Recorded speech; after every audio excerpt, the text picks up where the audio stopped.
قل لو كان البحر مدادا لكلمات ربي لنفد البحر قبل أن تنفد كلمات ربي ولو جئنا بمثله مددا قل إنما أنا بشر مثلكم يوحى إلي أنما إلهكم إله واحد فمن كان يرجو لقاء ربه فليعمل عملا صالحا ولا يشرك بعبادة ربه أحدا صدق الله العظيم درود شریف پڑھیں اللهم صل على محمد وعلى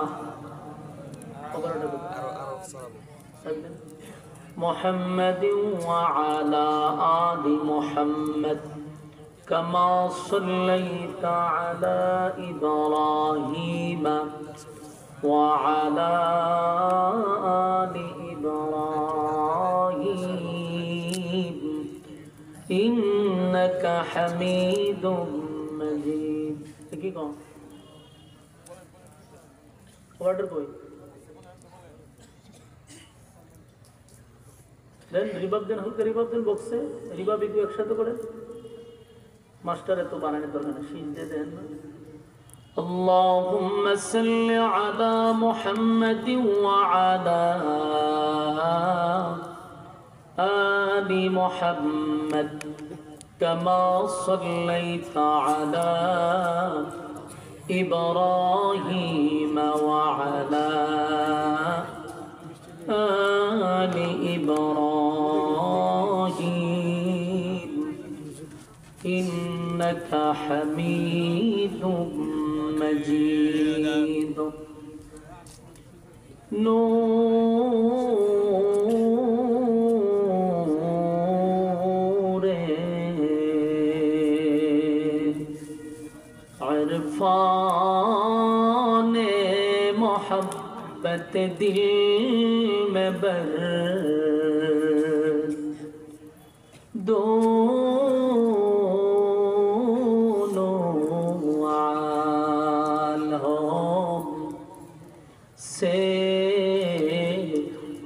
हमें कर में खबर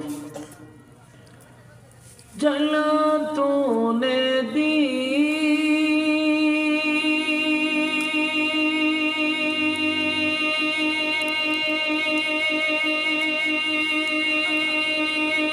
है मेरे दिल में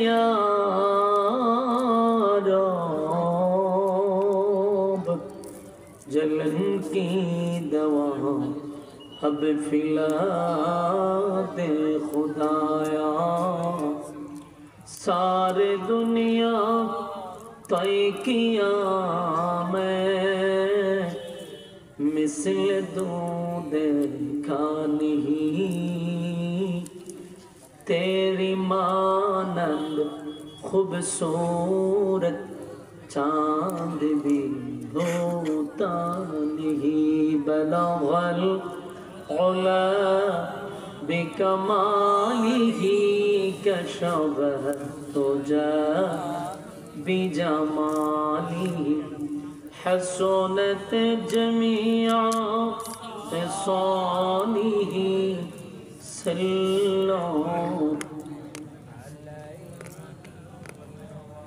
ज़िक्र बतिल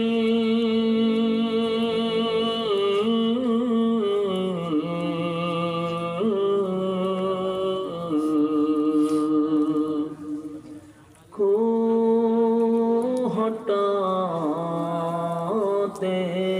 दिल से रब ज़िक्र में ते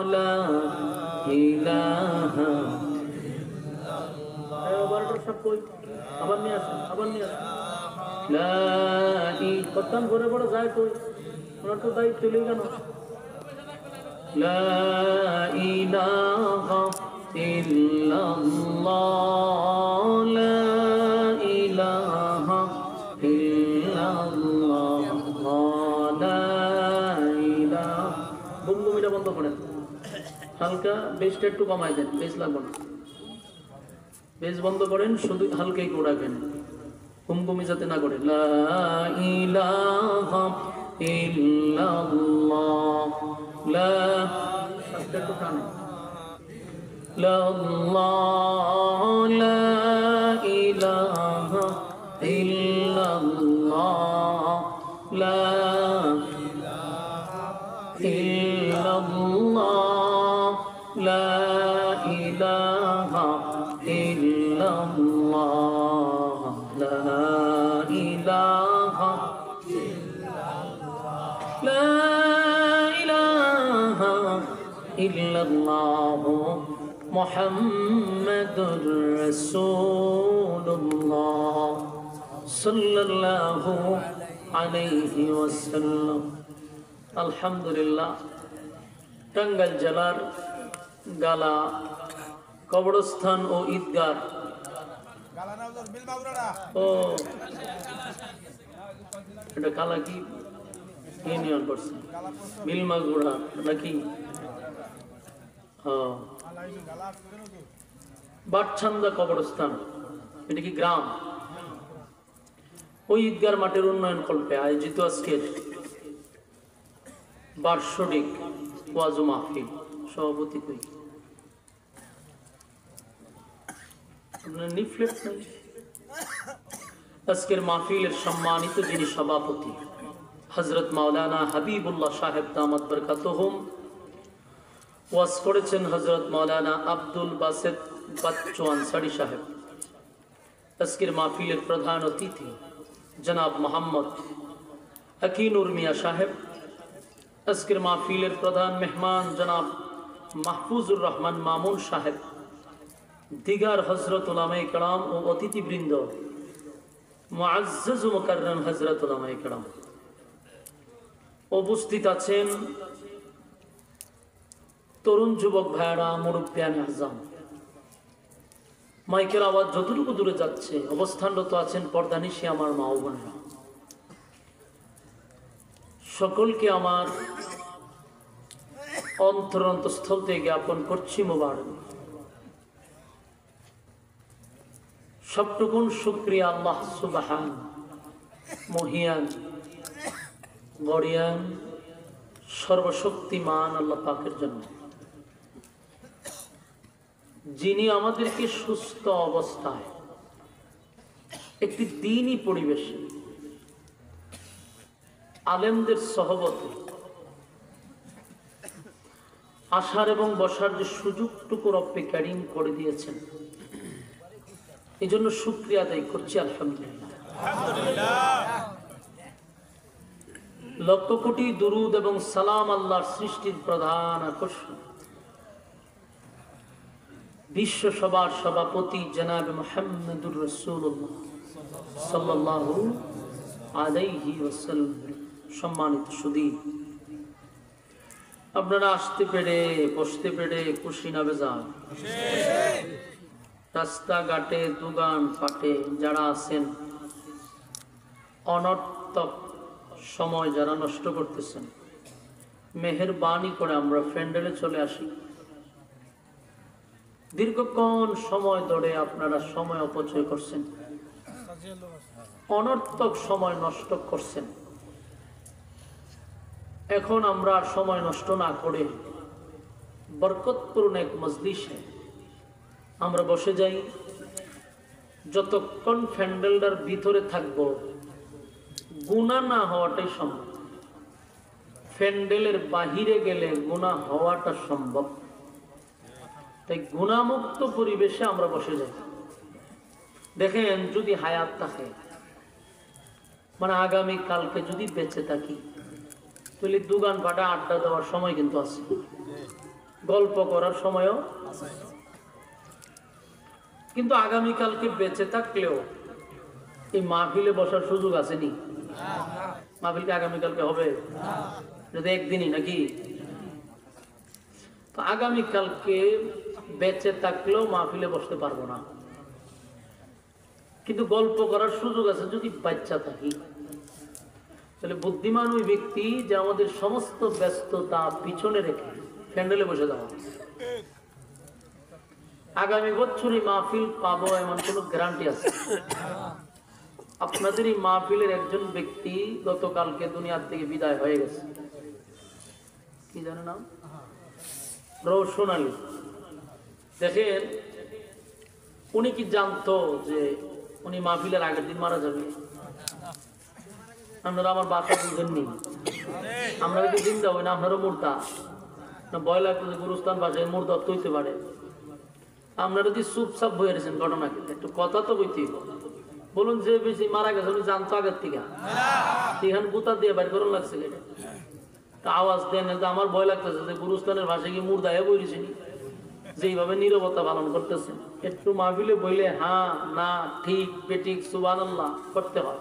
আপনারা তো দুরূদ শরীফটাও করছেন না, আমি তো খেয়াল করছি। তো লাভটা কি? দুরূদ শরীফটা পর্যন্ত পড়েন নাই, খুব খেয়াল করছেন। আপনারা আসেন শুধু বসে বসে বাদাম খাইবেন, আসলে ওয়াজ শোনার উদ্দেশ্য না, একটু টাইম পাস করা। একবার খেয়াল করেন, যে লোকটা মাঠে কাজ করছে এখানেও কাজ করছে, চাল তুলছে, সব কাজ করছে, উনি আনন্দে যে মাহফিল তো আমি থাকবো, ব্যবস্থাপনার মধ্যে উনি থাকবে এবং একজন কমিটির সদস্য, সবকিছু ওকে। কিন্তু মাহফিলের একদিন আগে আজরাইল ওনার সামনে নিয়ে গেছে। আমরা কোনো গ্যারান্টি নেই আগামী বছর আমরা থাকবেন, এটা কোনো গ্যারান্টি আছে? উনি আগামী কালকে মানে আজকে মাহফিল, গতকালকে মারা গেছে। এটা যদি ওনার ক্ষেত্রে হয়, আমার ক্ষেত্রে হবে না। এমন হইতে পারে এখানে যারা বসা, এটা জীবনের শেষ মাহফিল হতে পারে। আপনার বিশ্বাস হয়? এটা ভিতরে একবারে ডুবাই রাখেন। এটা যদি জীবনের শেষ মাহফিল মনে করতেন, বইয়া বই এখানে বাদাম খাইতেন না, আপনি মনোযোগ দিয়ে কথা শুনতেন।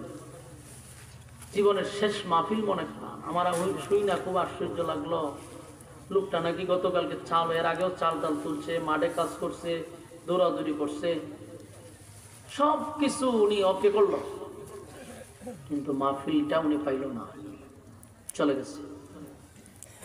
আমাদের হায়াত খুব সীমিত, কখন কার সামনে মালাকুল মউত আজরাইল আসবে এটা বলা যায় না।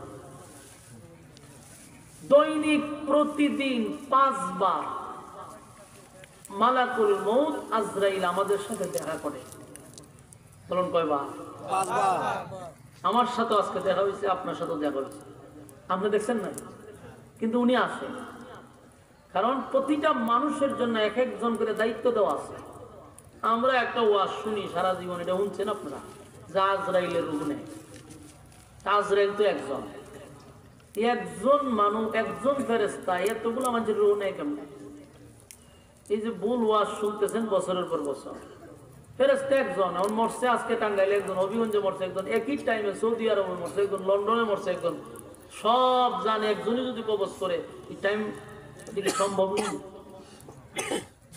মালাকুল মউত আজরাইল একজন, আর মালাকুল মউত বলতে আজরাইলের অধীনে লক্ষ লক্ষ কোটি কোটি ফেরেশতা কাজ করে। দায়িত্ব একজন মেইন, আর বাকিরা ওনার অধীনে কাজ করে। তা আপনার রূহ নেওয়ার জন্য একজন দায়িত্ব দেওয়া আছে, এবং ওনার কাছে আপনার ছবি, আপনার নাম, সময় একেবারে ফিক্সড করা, ওনার কাছে তালিকা আছে। উনি প্রতিদিন আইসে আপনার ছবির সাথে, আপনার চেহারার সাথে ছবি মিলায়। ছবি ঠিক আছে, কিন্তু টাইমে এখনো মিলে নাই, এই জন্য আপনারা খুব টার্গেটে রাখেন। দৈনিক 5 বার দেখা করে, আমাদের খবর নাই।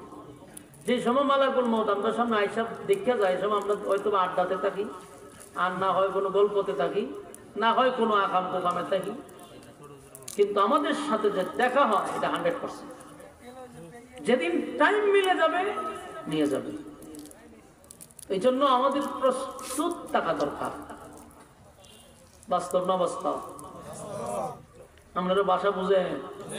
আল্লাহর একটু কথা টথা কইেন, ওই ভাব না এদিকে ময়মনসিংহ নেত্রকোনা গেলে এইরকম হয় যে সুতারা মুখ বাঁধাতে বয়ে থাকে, গুতায় আপনার কাছ থেকে কোনো কথা বের করেন জানা।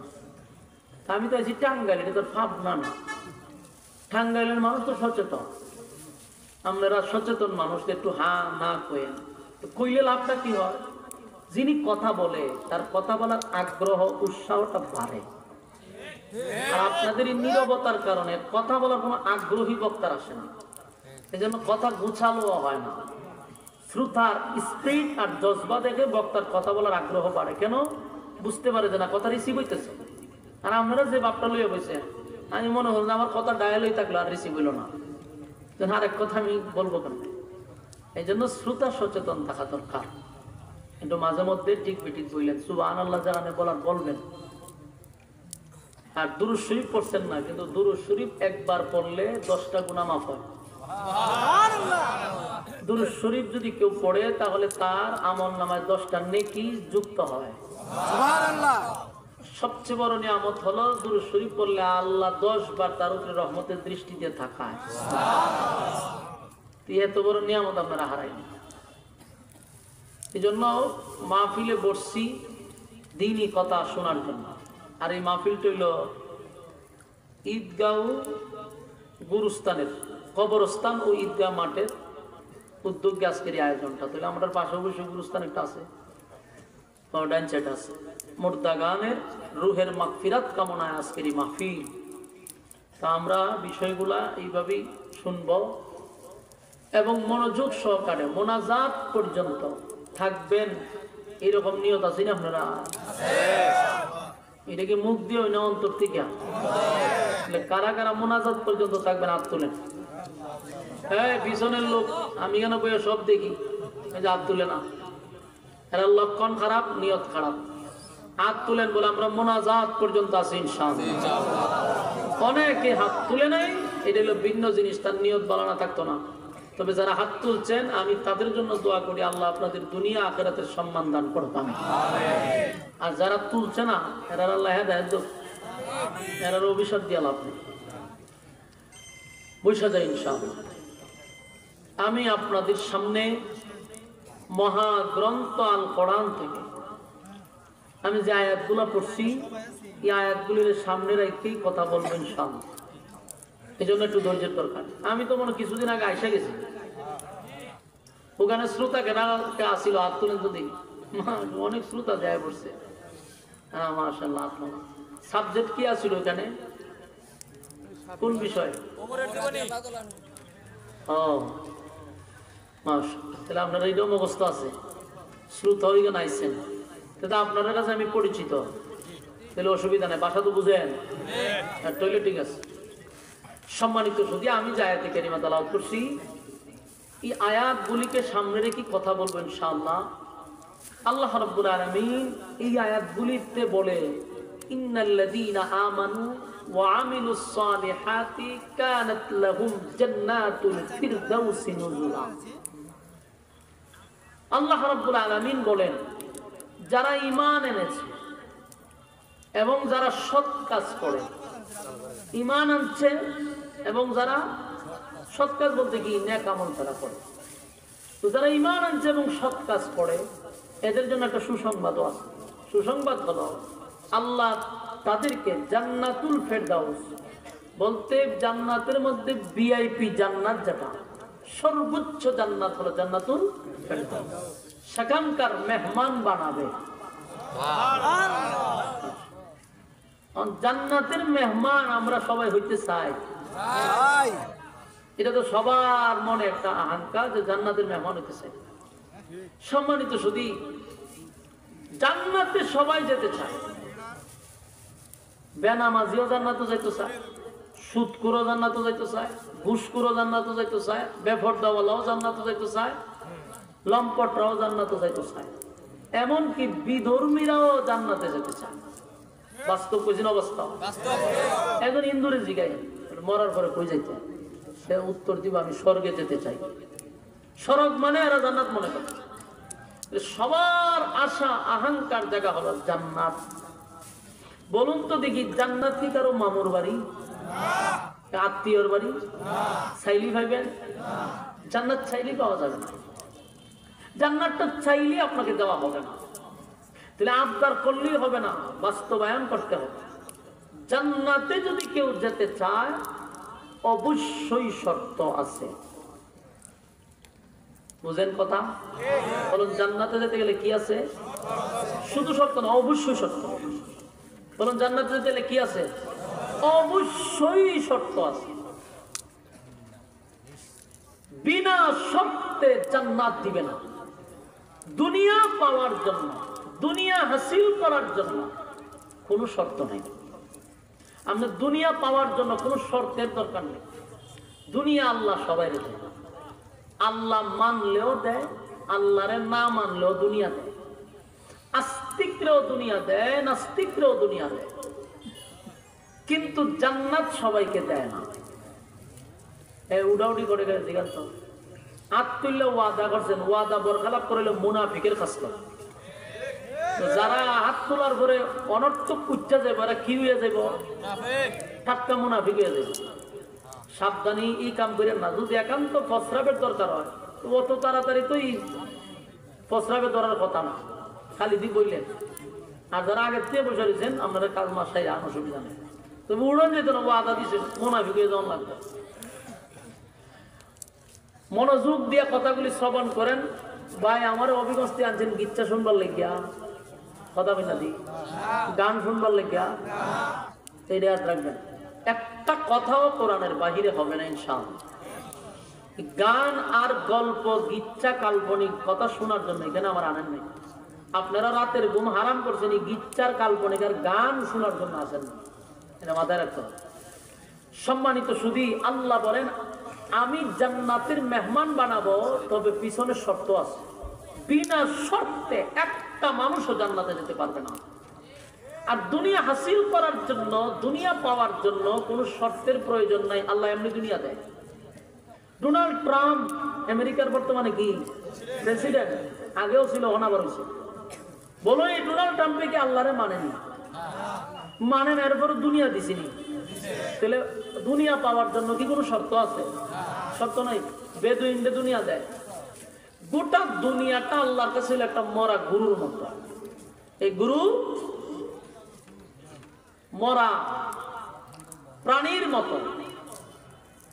একটা গরু যদি মারা যায়, মালিকের কোনো আফসুস তাকে মরার পরে আর যে এটাতে যদি কুকুরে খায়, শিয়ালে খায়, শকুনে খায়, কোনো পিছনের দিকে তাকায় বাধা দেয় কেন? দেয় না, এটার মূল্য নাই, এখন মরে গেছে।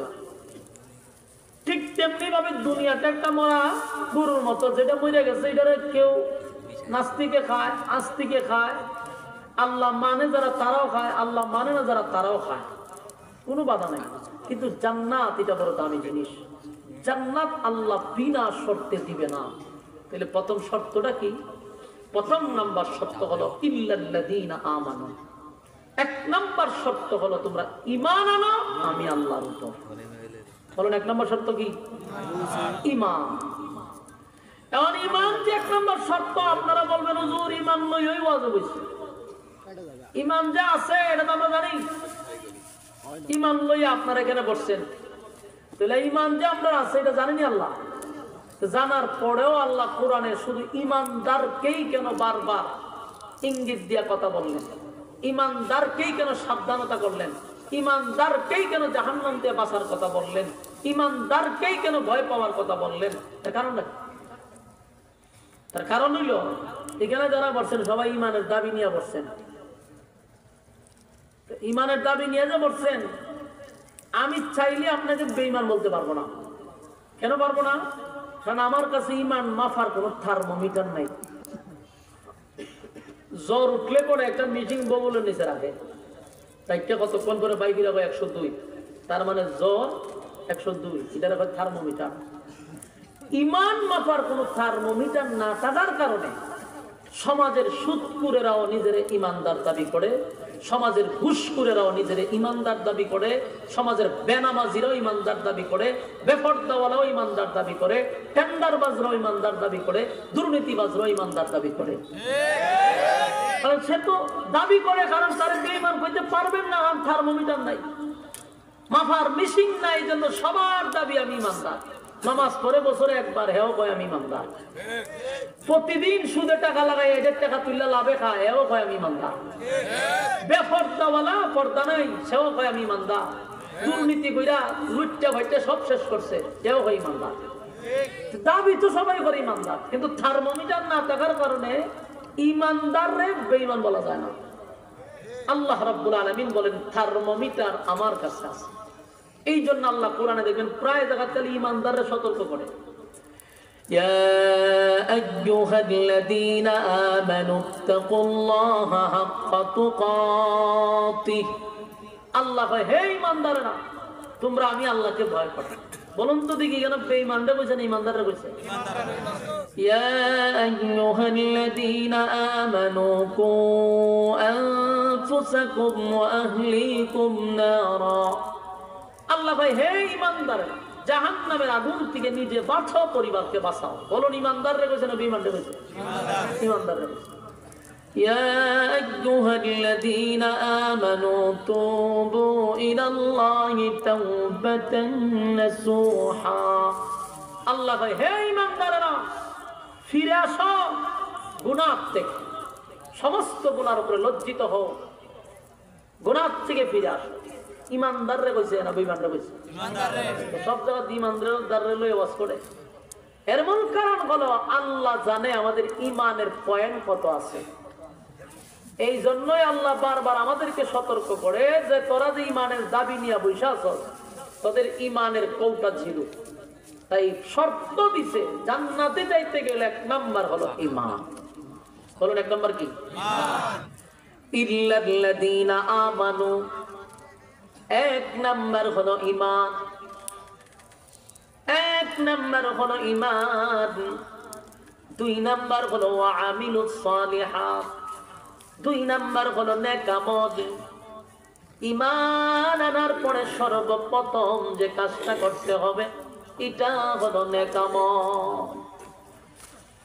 এই যুবক ভাইরা, নেক আমল, নেক আমল, নেক আমল। ঈমান আনলেন কিন্তু নেক আমল নাই, এই ঈমানদারের কোনো দাম নেই। অ্যাকাউন্ট করলেন কিন্তু টাকা দিলেন না, অ্যাকাউন্টের কোনো দাম আছে না? কথা হয় না? ঈমান মানে অ্যাকাউন্ট করলেন, নেক আমল মানে তার ব্যালেন্স রাখলেন। শুধু খালি অ্যাকাউন্ট দিয়া কোনো দাম নেই। ঈমানের দাম বাড়ে যখন বান্দা নেক আমল করে রে। নেক আমলের দ্বারা তার অ্যাকাউন্টের দাম বেড়ে যায়। আল্লাহ রাব্বুল আলামিন বলেন যদি কেউ জান্নাতে যেতে চায়, সে প্রথম নাম্বার শর্ত হলো সে যেন ঈমান আনে আমি আল্লাহর উপর। দুই নাম্বার হলো সে যেন নেক আমল করে।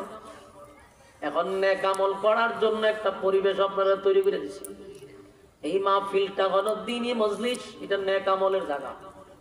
এখানে একবার সুবহানাল্লাহ বলবেন, আল্লাহ অসংখ্য গণিত নেকি দিবে। একবার আলহামদুলিল্লাহ বলবেন, তাও নেকি দিবে।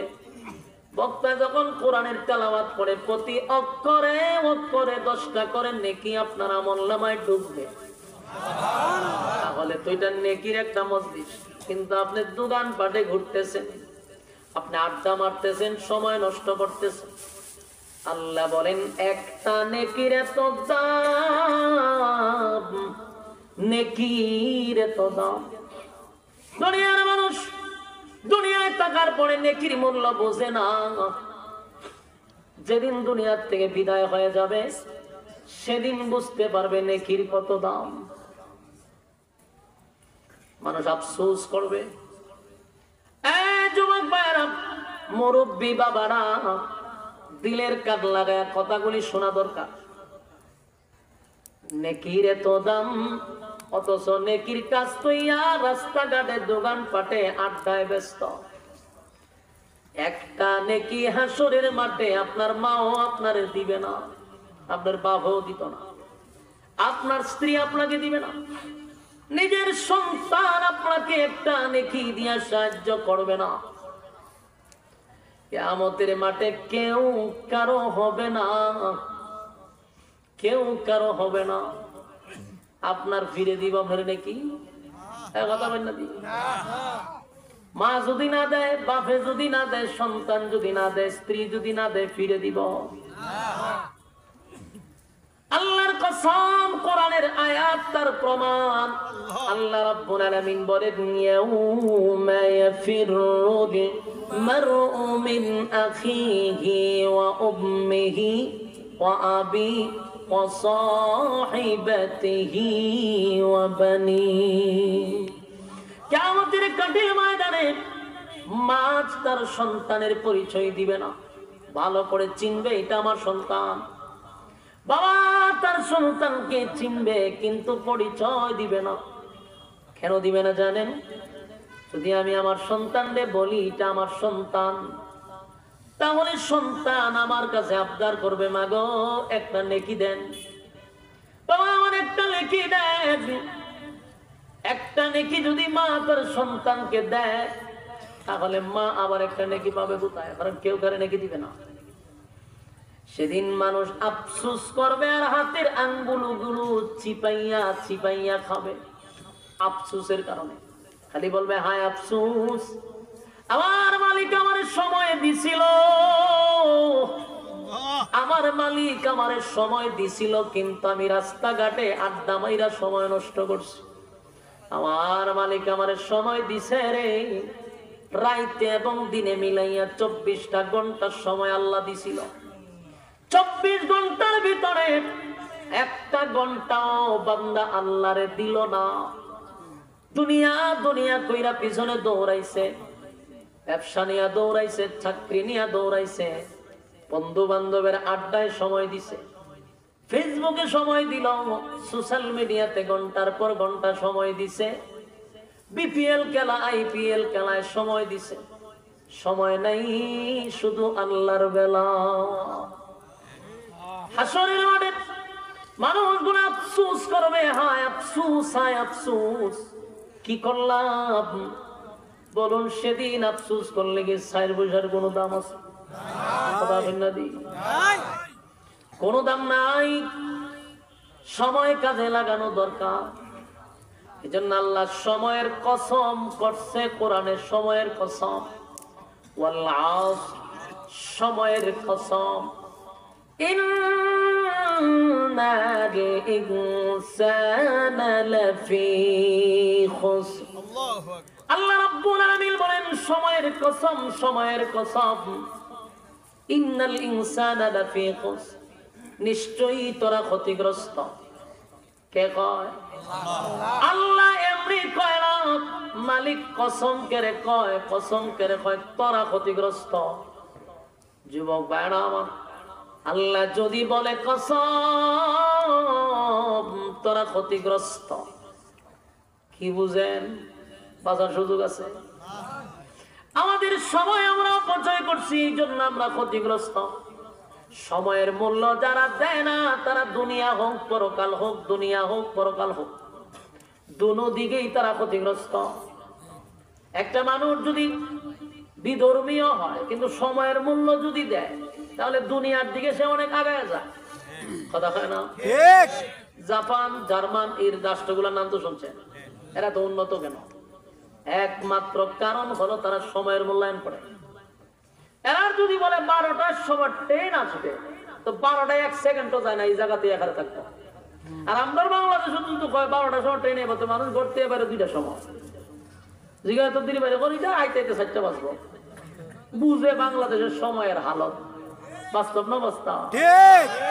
এই জন্য বাংলাদেশ স্বাধীন হলো 52 বছর 53 বছর, এখন এই দেশটা বাংলাদেশ হয়ে গেছে। পৃথিবীর মধ্যে কয়েকবার চ্যাম্পিয়ন হয়েছে খালি দুর্নীতির কারণে। আর কিছু পারুক আর না পারুক, কিন্তু দুর্নীতি লেগে চ্যাম্পিয়ন হয়েছে 5 বার বিশ্বের মধ্যে। এর নাম হলো বাংলাদেশ।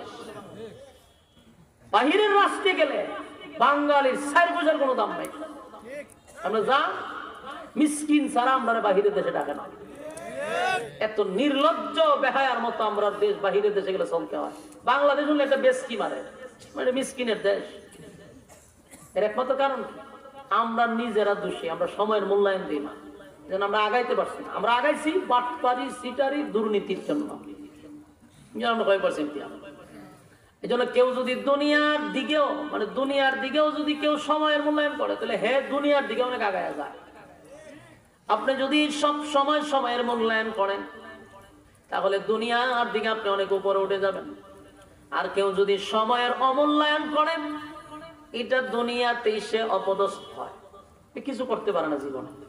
সময়ের মূল্যায়ন করে না তো সে জীবনে কোন একটা ভালো একটা অবস্থানে পৌঁছতে পারবে না, 100%। সময়ের মূল্যায়ন যার কাছে নাই, এর কাছে দুনিয়াও ধরা দিবে না, পরকালও না, দুনিয়াও না। এই জন্য সময়ের মূল্যায়ন করা দরকার।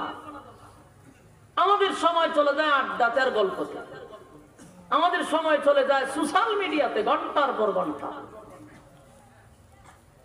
এই জন্য আল্লাহ বলেন, সময়ের কসম, সময়ের কসম, ইন্নাল ইনসানা লাফি খুসর। আল্লাহ রাব্বুল আলামিন বলেন, সময়ের কসম করে বললাম, তোরা ক্ষতিগ্রস্ত, তোরা ক্ষতিগ্রস্ত। এখন প্রশ্ন হলো, আল্লাহ তো নিজেই কসম করছে রে, কসম করিয়া আল্লাহ বলে তোরা ক্ষতিগ্রস্ত, তাহলে 100% আমরা ক্ষতিগ্রস্ত, 100% ক্ষতিগ্রস্ত, এর মধ্যে কোনো সন্দেহ নাই। কিন্তু আল্লাহর মায়া দয়া বেশি, মায়া দয়াটা বেশি হওয়ার কারণে আল্লাহ বলছে ধ্বংস, কিন্তু পিছনে অপশন রাখছে 4টা। যেরকম কয়টা? 4 অপশন রাখছে। 4টা অপশন যারা পালন করবে, আল্লাহ কয় আমি তাদেরকে ক্ষতিগ্রস্ত হতে দিব না। দেখেন মায়া দয়া কত, বলছে কসম করে তোরা ক্ষতিগ্রস্ত। আবার মালিক বলে যদি 4টা অপশন পালন করো, সোয়াদা দিলাম রে, ক্ষতিগ্রস্ত হবি না। এর মধ্যে 1 নম্বর অপশন হলো ইল্লাল্লাযীনা আমানু, তোমরা যদি ঈমান আনো আমি আল্লাহর উপর। 2 নাম্বার হলো নেকামল ওয়া আমিলুস সালিহাত, 2 নাম্বার হলো নেকামল। এখন প্রথম প্রশ্ন হলো, কেউ যদি ঈমান আনে, আল্লাহ কয় ঈমান আনলেই হবে না, ঈমানদারের ঈমানই পরীক্ষা আছে। বড় ঈমানদারের কি আছে? পরীক্ষা আছে। ঈমানদারের ঈমানই পরীক্ষা আছে রে। পরীক্ষা ছাড়া আল্লাহ জান্নাত দিবে না। পৃথিবীতে যত নবী রাসূল দুনিয়ায় আসছে, সবার কাছ থেকে আল্লাহ পরীক্ষা নিছে। নবী রাসূলদের তো গুনাহ নেই, তারপরও মালিক তাদের কাছ থেকে পরীক্ষা নিছে। আর আমি আর আপনি, আমাদের গুনাহ আছে না নাই?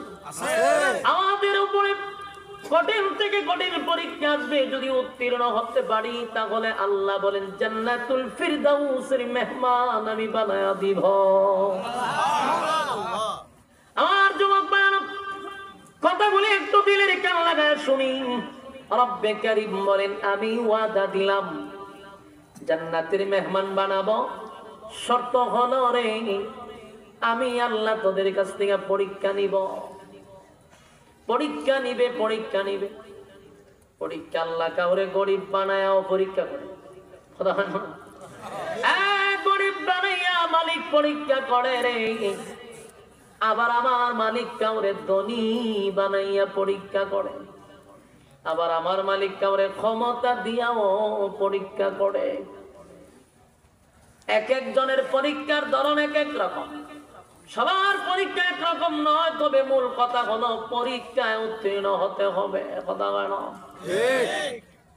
কিয়ামতের মাঠে আল্লাহ বলেন, আমি যখন মানুষের কাছ থেকে হিসাব নেওয়ার জন্য মানুষকে দাঁড় করাবো, পুনরায় মানুষকে আবার জীবিত করবো, মানুষগুলার কাছ থেকে যখন হিসাব নিব, তখন আল্লাহ বান্দারে জিজ্ঞাসা, তোরে না আমি 60 বছর 70 বছর সময় দিছিলাম, আমি আল্লাহর জন্য কি করলি? তুই আমার গোলামি করলি না কেন? আমার নবীর তরিকা অনুযায়ী চললি না কেন? মন গড়া জীবন যাপন করলি কেন? সে উত্তর দেয়, আল্লাহ আমি তো একজন নেতা ছিলাম, আমি একজন সমাজ সেবক ছিলাম, আমি একজন চেয়ারম্যান ছিলাম, আমি একজন এমপি ছিলাম, আমার দায়িত্ব বেশি ছিল।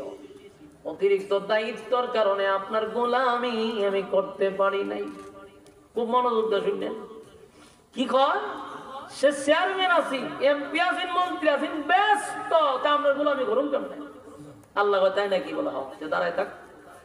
আরেকজনের জিজ্ঞাসা, তুমি কেন গোলামি করলো না? আল্লাহ আমি 12 মাস অসুস্থ, আমার শুধু অসুস্থতার কারণে আপনি মালিকের গোলামি করতে পারিনি, আমার মাথা ঘুরায়, আমার সব সময় একটা অসুস্থতা লেগে থাকে, আমি ওইটা দাঁড়াইতে পারি না, আমার সোগান দাঁড়িয়ে, আমি দুর্বলতার কারণে আপনার গোলামি করতে পারি নাই। আল্লাহ তাই নাকি বলে হ, আল্লাহ দাঁড়ায় থাক। এক একজনে এক একটা কথা জিজ্ঞাসা করবে আর এক একটা উদাহরণ তারা দিবে, এক একটা অজুহাত দেখাবে। আল্লাহ তখন বলবে দাঁড়াও। সর্বপ্রথম যে ব্যক্তিরা বলল আল্লাহ আমি ব্যস্ত ছিলাম, আমার দায়িত্ব ছিল, আমি এমপি ছিলাম। আল্লাহ কয় আমার সুলাইমান কোথায় রে? সুলাইমান আলাইহিস সালাতু ওয়াস সালাম রে দাঁড় করাবে, তখন দাঁড় করায়া বলবো চিনস নি উনি কে? না চিনি না। চিনবে কেমন? সারা জীবন আকাম কুহাম খরচ তো চিনবে কইতে। উনি হলেন সুলাইমান পয়গম্বর,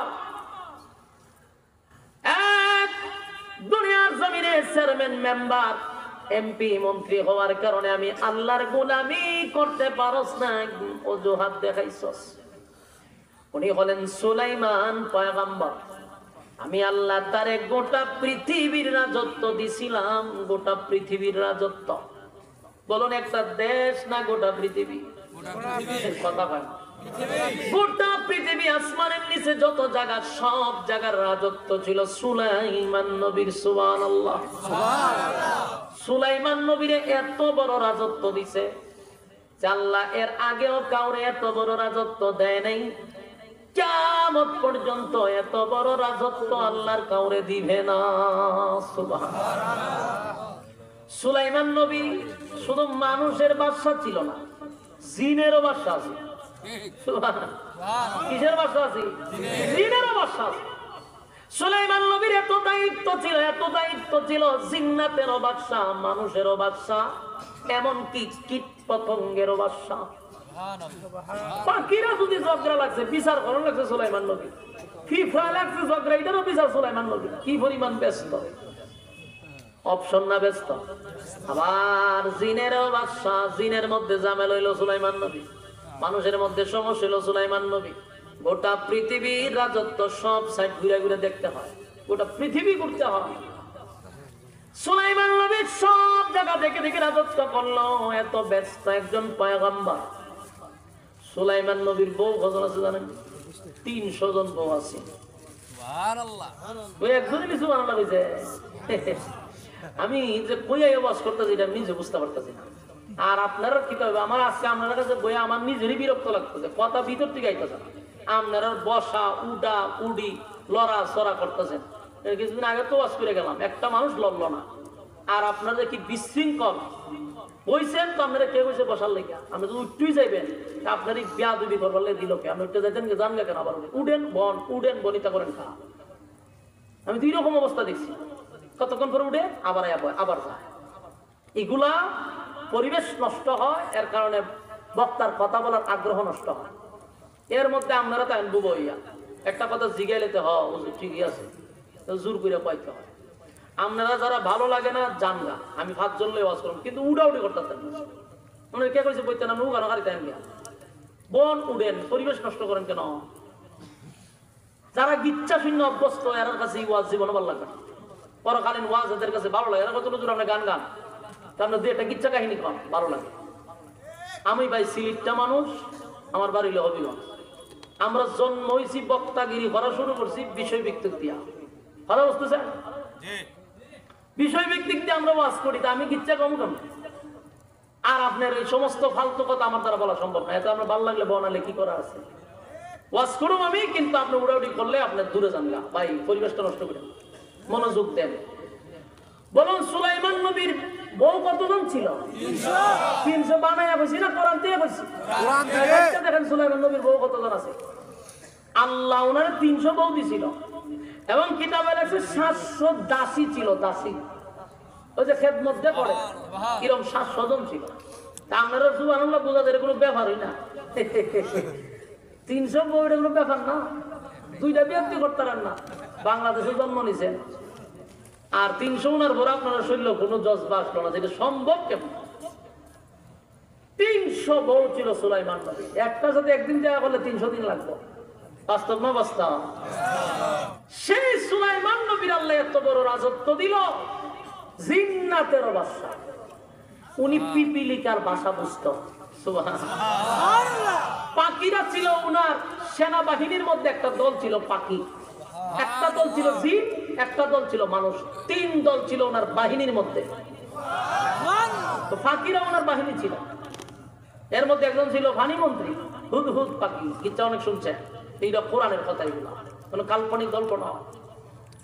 সুলাইমান আলাইহিস সালাতু ওয়াস সালামকে রব্বে কারীম দিল একটা বিশাল বাদশাহী, তাও তামাম পৃথিবীর বাদশা। সুলাইমান নবী তামাম পৃথিবীর বাদশা হওয়া সত্ত্বেও একটা সেকেন্ডের জন্য আমার আল্লাহ সুলাইমান নবী একটা সেকেন্ডের জন্য আল্লাহরে ভুলে নাই। সুবহানাল্লাহ। আল্লাহ হাসরের মাঠে বলবেন,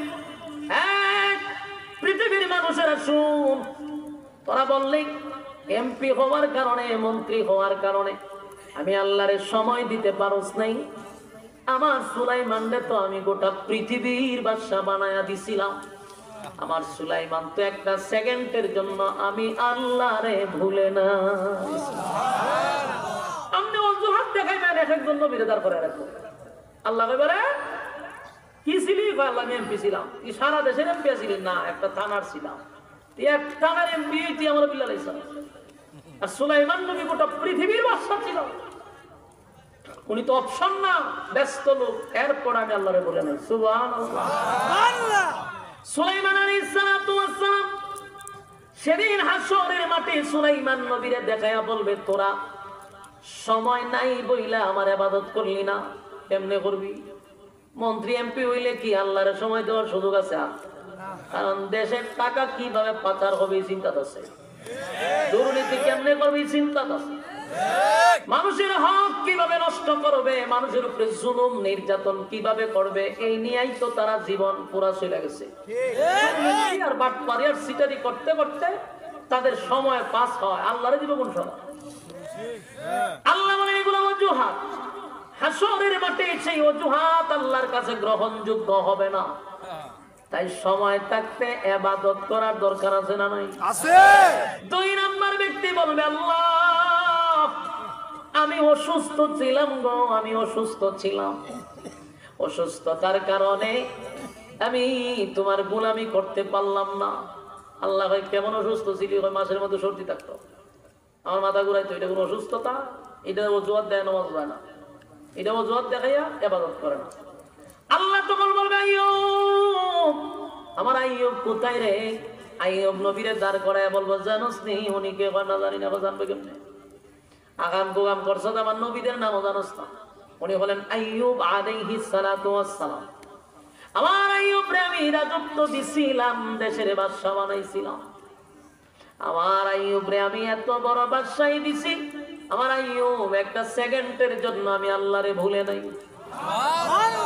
একদিন আল্লাহ বলে, ফেরেশতারা রে দেখ না, আমার আইয়ুব আমি আল্লাহরে ভুলে না। আমি আইয়ুব, আমার আইয়ুব আমি আল্লাহরে ভুলে না রে। এত বড় রাজত্ব পাইও আমার গোলামি করে। এমনি শয়তান শুনছে, শুনে আল্লাহ রাজত্ব দিছেন, আরামায়েশে থাকে, এই জন্য আপনারা স্মরণ করে। যদি রাজত্ব না থাকতো তাহলে আপনারা স্মরণ করতো না। আল্লাহ তাই নাকি বলা হয়? পরীক্ষা বলে দেখ, শয়তানরা দিছে পরীক্ষার দায়িত্ব। শয়তানে করলো কি? আইয়ুব নবীর তো বিশাল রাজত্ব ছিল, আবার উনি শৌখিন মানুষ ছিল। আইয়ুব নবীর বিশাল উটের ফাল ছিল, এই উটের ফালের মধ্যে আগুন লাগায় সব উট মেরে দিছে শয়তান না। কর্মচারী দুইরা এসে কয়, হুজুর আপনার সমস্ত উটের ফাল এক নিমিষেই শেষ। আইয়ুব নবী তখন উত্তর দিছে কি জানেন? আল্লাহর দেওয়া মাল আল্লাহ নিছে, মাঝখানে আমার তো কোনো অভিযোগ নাই। সুবহানাল্লাহ। শয়তান বলছে মহা মুসিবত, আমি তো পরীক্ষা দিলামছি, প্রথম পরীক্ষায় তো আইয়ুব নবী বাস ফেল করতে পারলাম না। পরের বার গেছে বকরির ফাল, এটা আগুন দিয়ে সব জ্বালাই দিছে। আইয়ুব নবীর কাছে হুজুর বকরির ভালো শেষ। আইয়ুব নবী বুঝতে পারছে যে আমার উপর পরীক্ষা শুরু গেছে। আইয়ুব নবী কয় আল্লাহ দিছে, আল্লাহ নিছে, মাঝখানে অভিযোগ নাই। শয়তান এখানে ব্যর্থ। এখন করবে কি? এখন কৃষি, যে কৃষকরা কৃষি করে, এই সমস্ত কৃষিকে এক নিমিষে সব জ্বালায়া পুরায় ছাইখার করে দিচ্ছে। কৃষকরা দরবারে আইসা বাদশার সামনে, বাদশাহ আমরা সারা বছর কৃষি করে খাই, সমস্ত কৃষি ক্ষেত সব ধ্বংস হয়ে গেছে, আমরা করবো কি? আইয়ুব নবী কয় টেনশন করো না, আল্লাহ দিছে, আল্লাহ নিছে, 3 বছরের রিজার্ভ এখনো পান্টে আছে, তোমরা খাইতে পারবা, আল্লাহর গোলামি করতে দাও। সুবহানাল্লাহ। শয়তান শুনছে যে রিজার্ভ মাল আছে, শয়তান নাই রিজার্ভ মাল হয়ে গিয়া সব আগুন লাগাই ফেলে দিচ্ছে, সব ধ্বংস করে দিচ্ছে। লোকেরা হুজুর আমরা আশ্বাস দিছিলেন যে রিজার্ভে মাল আছে, 3 বছর খাইতে পারবো, রিজার্ভও শেষ। আইয়ুব নবী কয় পরীক্ষা তো শুরু হচ্ছে, কিন্তু উনি কয় আল্লাহ দিছে আল্লাহ নিছে, আমার মাঝখানে অভিযোগ নাই। দেশের জনগণ কথা আমরা চলুন কেমন কাল্লাই চালাই, কিন্তু দেশের মানুষ তার অত ভিড় না, কথা ঠিক নেই। দেশের মানুষ গেছে শিক্ষা এমন রাগান্বিত হয়েছে যে আমনে বাদশা আর একটার পর একটা খালি ধ্বংস হইতেছে। কোনোভাবে আইয়ুব নবী আল্লাহর সন্তুষ্টির থেকে বাহির হয় না। শয়তান চিন্তা করলো কি করা যায়, সব তো শেষ করে দিলাম। শেষে ওনার 7 জন ছেলে ছিল আইয়ুব নবী, এই 7 জন ছেলেরে শয়তানে ওয়াল ধাক্কা দিয়ে মেরে গেছে। 7 জন ছেলে মারা গেছে। খবর গেছে হুজুর আপনার ছেলেগুলো মারা গেছে। বলুন তো দিয়ে একটা মানুষ কতটুকু আর ধৈর্য ধরতে পারে? এরপরও কইছে আল্লাহ আমার মাল দিছিল, আল্লাহ আমার সন্তান দিছিল, আল্লাহ খুশি করে দিছে, আবার খুশি হয়ে নিছে, আমার কোনো অভিযোগ নাই। সুবহানাল্লাহ। শয়তানের মাথা গেছে নষ্ট। আমি তো আল্লাহরে কইছি পরীক্ষা করতে, কিন্তু সব পরীক্ষা খালি আইয়ুব নবী পাস করলো, কোনোভাবেই তো তারা দমাইতে পারছে না। শেষে ওনার শরীরে একটা বাতাস লাগাইলো, এতে ওনার শরীর ফুলে গেছে এবং শরীরের মধ্যে রোগ সৃষ্টি হয়েছে। এর দ্বারা ওনার শরীর ফুলে গেছে, ওখানে বড় বড় বসন্তের মতো গর্ত হয়ে গেছে। এই পরিস্থিতিতে একদিকে বাদশাহীও শেষ হয়ে গেছে, শরীর অসুস্থ, বিবি ছিল 4 জন। এর মধ্যে এই পরিস্থিতি দেখিয়া 3 জন বিবি নিজের থেকে চলে গেছে। আর হইলো সুবিধাবাদী জিন্দাবাদ। 3 জন বিবি আছিল, 3 জন সাইডে দিয়ে গেছে, বাকি রইল কয়জন? উনার নাম হলো রহিমা। আমরা যদি সবই জানো বিবি রহিমা উনি গেছে না, তাই নবী জিজ্ঞাসা 3 জন গেছে, তুমি বসে রয়েছে, তুমিও চলে যাও। রহিমা বলেন যে সুখের সময় আপনার পাশে ছিলাম, দুঃখের সময় আপনাকে ছেড়ে যাব, এটা তো কোনো মানুষের কাজ হতে পারে না। এই জন্য একটা কথা আছে কি জানেন, আমরা গ্রাম্য কথা, এটা বাকি আপনারা দেশে চলে কিনা জানি না, আমাদের দেশে বলে জাতের মেয়ে কালো ভালো, নদীর পানি ধুলা ভালো। এটা আপনাদের দেশে কয়। তো এটার মর্ম কি জানেননি? আইয়ুব নবীর যে স্ত্রী যে রয়েছে ওনার নাম হলো রহিমা। রহিমার বংশ গিয়া তাকায় দেখা যায় উনি হলেন ইউসুফ আলাইহিস সালাতু ওয়াস সালামের ছেলের ঘরের মেয়ে। সুবহানাল্লাহ। বংশ কোথায় দেখছেন? ওই নবী বংশের মেয়ে। এই জন্য স্বামী এই হালতে স্বামীকে ছেড়ে যায় নাই। আর নিচু শ্রেণীর যদি হয় কোনো মেয়ে, তাহলে স্বামীর সুখের সময় থাকবে, সে দুঃখের সময় থাকবে না। সে চিন্তা, সে উত্তর দিব তোমার চেহারা দিকে থাকতাম, তোমার চেহারা দিকে থাকবে আমার বুঝতো না, আমি যাই। এরা সুবিধাবাদী, স্বামীর সুখের সময় তারা থাকে। যখন স্বামী বিদেশ থাকতো, লক্ষ লক্ষ টাকা কামাইছে, স্ত্রীর ভালোবাসার অভাব নাই, যখন অভাবে পড়ে গেছে ভালোবাসা জানালা দিয়ে পালায়। এই জন্য বিবাহ করার আগে বংশ দেখে করা দরকার। রাসূলের কথা, রাসূলের কথা, এটা কালো হোক, মেয়েটা যেন ভালো হয়, দিনদার হয়। দিনদার যদি না হয় তো দুনিয়াতেই জাহান্নাম। পরকালের দিকে ফুরবেন, দুনিয়াতে আপনি অর্ধেক শেষ। বউ যদি ভালো না হয় সব বনাশ করে গেছে, এই ঘরে কোনো শান্তি নেই। এটা রীতিমতো একটা জাহান্নাম, বাস্তব না বাস্তব? ও যদি নেককার হয় এই শান্তি কই রাখবে না, এটা জান্নাত, এই ঘরটাই একটা জান্নাত। আল্লাহর হাবিব আইয়ুব আলাইহিস সালাতু ওয়াস সালাম রহিমাকে বলল, রহিমা রে, আমার 3 জন স্ত্রী আমাকে ছেড়ে চলে গেছে, এই রোগের কারণে কেউ আমার কাছে আসে না, শরীর থেকে দুর্গন্ধ বাহির হয়, তুমি কেন আমার পাশে থাকবা, তুমি চলে যাও। রহিমা বলে, স্বামী গো, আপনার খেদমত বাকি জীবন করে আমি যেতে চাই। সুবহানাল্লাহ। আইয়ুব আলাইহিস সালাতু ওয়াস সালাম বাদশাহী শেষ হয়ে গেল, কতের ফকির হয়ে গেছে। দেশের মানুষ লাঠি সোটা লইয়া আইয়ুব নবীর বাড়ি ঘেরাও করছে। ঘেরাও করে বলে, আইয়ুব রে, গোটা দেশের রাজত্ব শেষ, তোমার শরীরে যে রোগে আক্রান্ত হয়েছে, এই ভাইরাস যদি মানুষের শরীরে লাগে মানুষও আক্রান্ত হবে, তাই তুমি গ্রাম ছেড়ে চলে যাও। যদি গ্রাম ছেড়ে না যাও তাহলে তোমাকে জিন্দা কবর দিব। নাউজুবিল্লাহ। আইয়ুব আলাইহিস সালাম ওনাকে হুমকি দিছে, আর রহিমাকে বলতেছে, এ রহিমা, তোমার স্বামী নিয়ে গ্রাম থেকে উঠো, যদি থাকো তাহলে তোমার স্বামীকে জিন্দা কবর দিব, তোমার উপরে আক্রমণ করবো। নাউজুবিল্লাহ। রহিমা সাধারণ কোনো মেয়ে ছিল না, খুব ভালো করে শুনে। রহিমা একজন নবী বংশের মেয়ে, আবার তখনকার যুগের বিশ্ব সুন্দরী ছিল। সুবহানাল্লাহ। কারণ আমাদের দেশের মহিলা মেয়েদের সৌন্দর্য এদের একটা অহংকার, এটাও এই সৌন্দর্যের কারণে অনেক স্বামী নির্যাতিত। এই জন্য রহিমার বিষয়টা বলে দিলাম যে উনি কিন্তু শুধু একজন নারী ছিল না, বিশ্ব সুন্দরী ছিল। সুবহানাল্লাহ। এরপর স্বামীর কাছ থেকে চলে যায় নাই, স্বামীরে লইয়া গ্রাম ছেড়ে জঙ্গলে চলে গেছে। সেখানে যাওয়ার পরেও মানুষ ওনাকে থাকতে দিল না, একেবারে ভিতরে চলে গেছে। এখন 15 দিন যাওয়ার পরে খাবার নাই, খাইব কইতিকা, খাবার নাই। রিজার্ভ খাবার কিছু ছিল সেগুলো শেষ। এখন পেটের খিদায় স্বামী মারা যাবে, এটা তো বরদাস্ত করা যায় না। রহিমা একজন রানী ছিল, দেশের বাদশার বউ ছিল। এরপরও স্বামীর জন্য মানুষের বাড়িতে গিয়া কাজ করছে। কাজ করে যে টাকাগুলি আনতো সেগুলা দিয়া স্বামী 3 বেলা খাবারের ব্যবস্থা করত। কিন্তু শয়তান সেই দৃশ্য দেখার পরে সহ্য হয়েছে না। শয়তান না করলো কি, মানুষের কাছে গিয়া কয়, তোমাদের বাড়িতে যেই মহিলাটা কাজ করে সে কিন্তু আইয়ুব নবীর বউ। তোমরা যে কাজ করতে দিছ, এই মহিলা যেখানে কাজ করতে যাবে এখানে ভাইরাস ছড়াইব, তোমরা ঘরের সবাই আক্রান্ত হইবা, মানুষের সর্বনাশ। এরকম লোক তো আমরা করে কাজ করতে দেওয়া যায় না। রহিমারে কাজ থেকে বিদায় করেছি। এবার স্বামীর তো পেটের খিদা, রহিমা করলো মহা চিন্তায়, ঘটনা কি রে, মানুষ আমার কাজ করতেও দেয় না। এবার হাতে একটা কুড়াল লইয়া জঙ্গলে লাকড়ি কেটে বাজারে নিয়ে বিক্রি করে। এর দ্বারায় খাবার, স্বামীর জন্য খাবার সংগ্রহ করে। আমার যুবক ভাইয়েরা, পর্দার আড়ালে আমার মা বোনদেরকে বলি, স্বামীর খেদমত করে কয়, রহিমার জীবনের থেকেও শুনতে পারেন যে স্বামীর শরীর থেকে দুর্গন্ধ বাহির হয় রোগে আক্রান্ত হওয়ার কারণে, সেই স্বামীরে নিজের হাতে কোরাল লইয়া একজন রানী বিশ্ব সুন্দরী জঙ্গল থেকে লাকড়ি এনে বাজারে বিক্রি করে স্বামীর খাবারের ব্যবস্থা করে। এটাও শয়তান বরদাস্ত করতে পারলো না।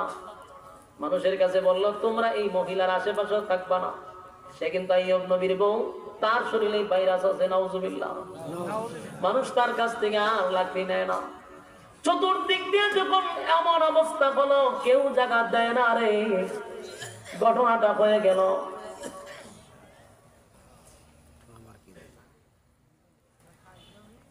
ভাই আপনারা তো মাঝখানটা বা মাঠটু খাইয়া দেন।